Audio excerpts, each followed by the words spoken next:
Hi. Good afternoon. This is Essie from Milton Keynes, UK. How are we all doing? Weather here is great. Just perfect, just right.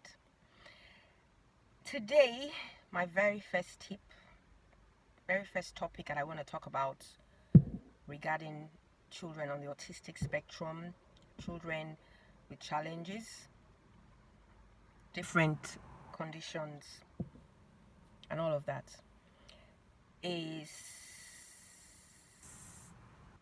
talents, gifts.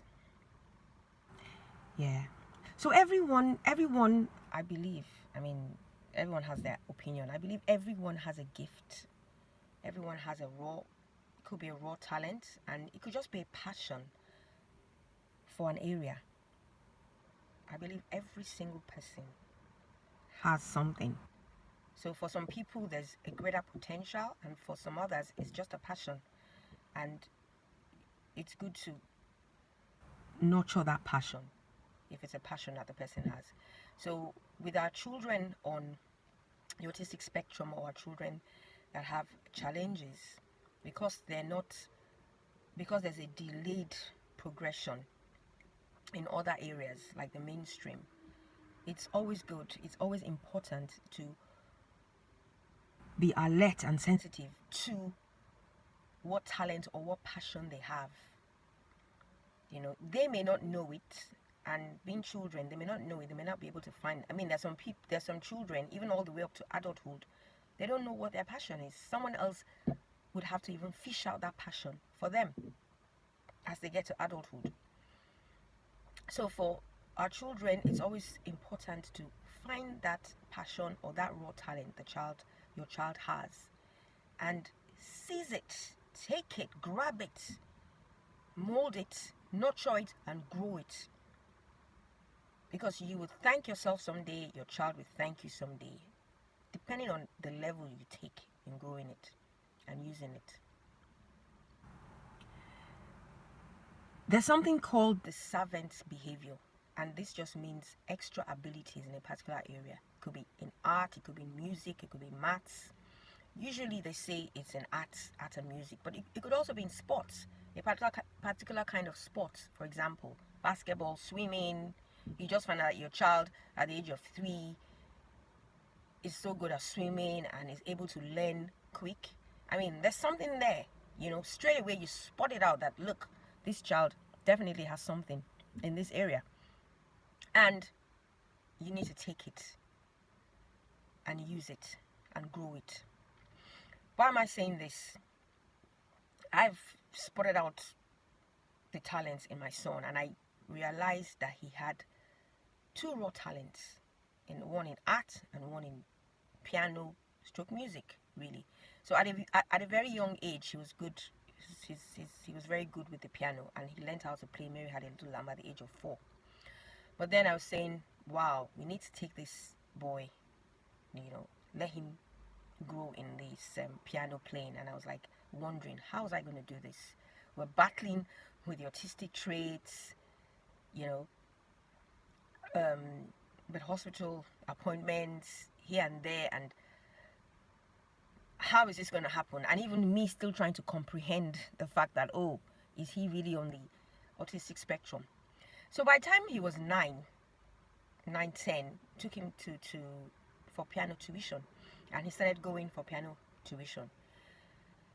The first month was not easy. He wasn't focusing on it, and it was difficult, and I got to a stage where I was almost going to give up on the piano lessons. This is my son that I'm saying, oh, I'm sure he has a raw talent there, but here am I, almost giving up on it.